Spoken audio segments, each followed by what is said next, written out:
Hello everyone! From all the members of this channel, we welcome you all with a warm embrace. That's right, SB.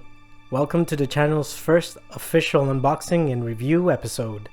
Today, I bring you visual delicacies that will partially exhibit my growing influences as a video gamer, manga, and anime enthusiast.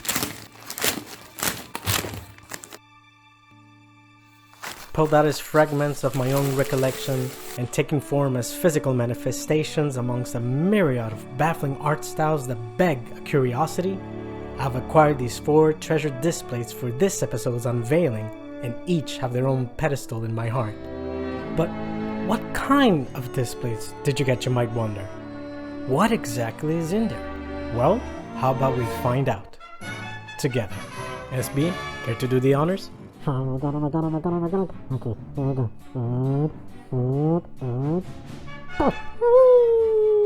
Before getting into the meat and potatoes, let us see the other contents stored within. Starting with this blue piece of paper.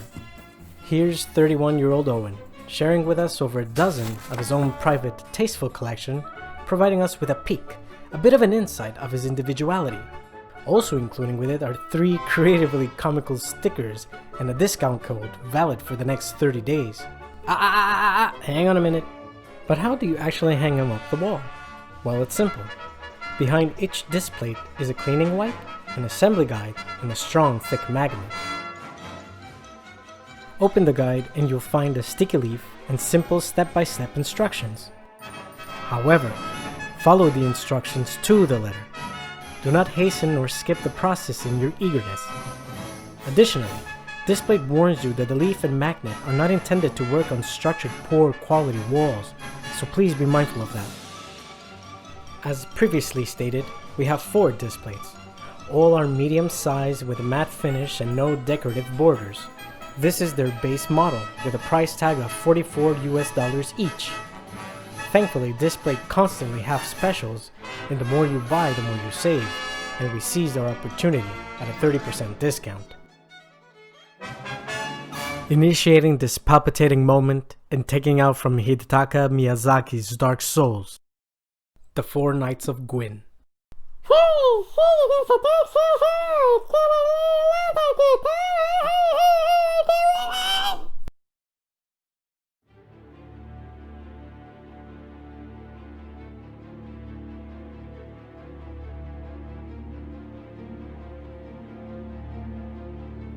Hawkeye Go, the Lord's Blade Kirin, the Dragon Slayer Ornstein, and Artorias the Abyss Walker. Ranging from the brush-like strokes in the background to the meticulous engravings etched upon their armor and weapons, the level of detail here is exquisite. This atmospheric image adequately represents an event prior to the series' first entry, a time before Lord Gwyn's proper's golden age of fire, a time of seemingly eternal disparity on the verge of shattering. The masterful technique in which the oppressively somber tones are utilized give the impression that an ominous presence will soon engulf them all into oblivion. And yet, despite the impossible odds, our 4 valiant knights, brimming with unfazed heroism and unwavering resolution, stand unyielding against the race of everlasting dragons, ready and willing to protect their lord even if it means their own death. And if my interpretation is correct, this is the precise moment where the Lord of Sunlight casts the first lightning bolt against the stone-scaled creatures that have ruled over a stark, lifeless land for far too long. And what caused the war to come to a sudden conclusion? A betrayal. A betrayal by the pale drake, Seath the Scaleless. Praise the sun. A truly superb piece. To the artist, thank you very much. From the universe that influenced the works of many, including our former game director, I bring you this piece from Kentaro Miura's Berserk. What? You got some Berserk too? Yeah, I got it. I gotta go.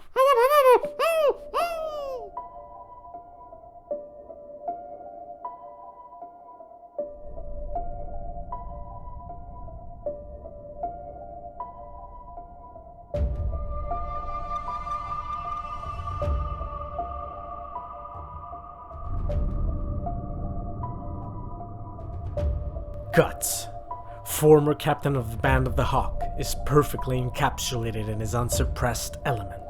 With crazed look upon his features, see as he viciously swings the massive slab of iron that is his dragon slayer, as though blind and possessed by an uncontrollable lust for blood. The Berserker armor. Fueled by rage, this magical armor is later entrusted to our protagonist.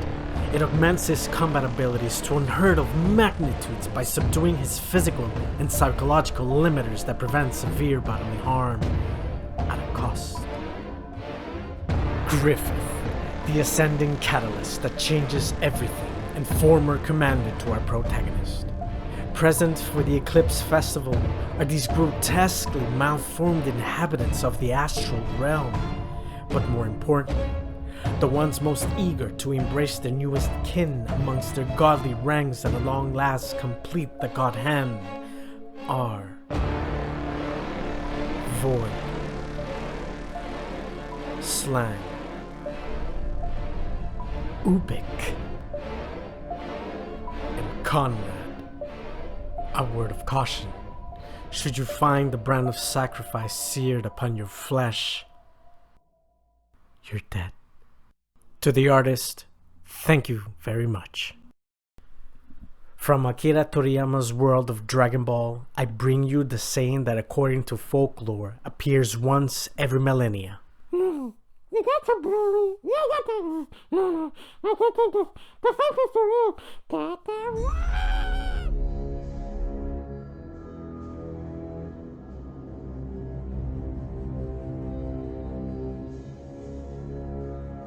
Despite his taciturn outlook and obediently following his father Patrikios like a pup strung on a short leash, Broly is cruel as he is sadistic, boasting his invincibility as he pummels you to incapacitation, all with a malicious and euphoric cackle.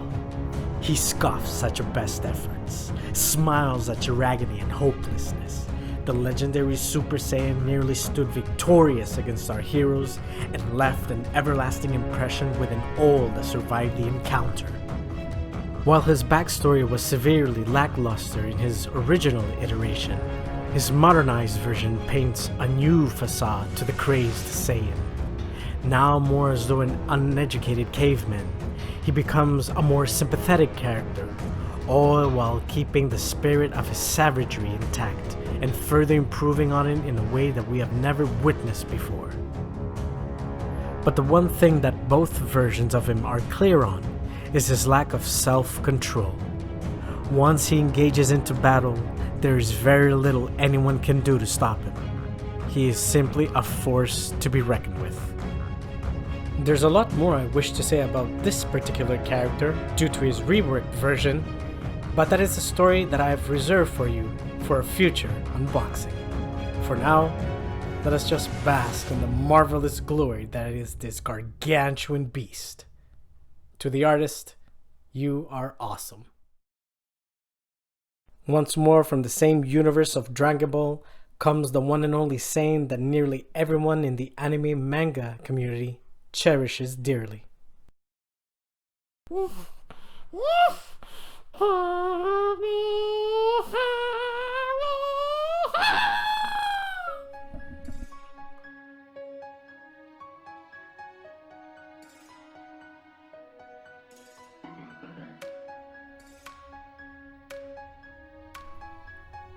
The child that fell from the stars and became the embodiment of hope. Kakarot. For this is his true name back in his home planet of Vegeta. It wasn't until his spaceboat crash-landed on Earth that one of our very own, Gohan, found and adopted a tailed extraterrestrial and gave him a new name. Son Goku. Childishly innocent, charismatically goofy, and pure-hearted. What's not to like about this character? One of the most impressive things about Goku is his tenacity, his unwillingness to surrender himself to the limits of his own capabilities, always seeking for a way to surpass himself and go beyond. This aging symbol of fortitude has taken challenge after challenge time and again, and this mesmerizing work of art is visual proof of just how far he's come. Out of all the characters in this universe, he is the only one with the widest range of metamorphoses, for it is he that first introduced us to the fabled golden-haired warrior known as the Super Saiyan, and over the course of time, we saw its evolution in the forms more commonly known as the Super Saiyan 2 and 3. And during the events of Dragon Ball GT timeline, we saw his fourth and final form before the series went quiet. Decades elapsed, and following this period of dormancy, Mr. Toriyama returned to the series, creating new engaging arcs, swelling the cast of wonderful characters and giving us 4 innovative forms.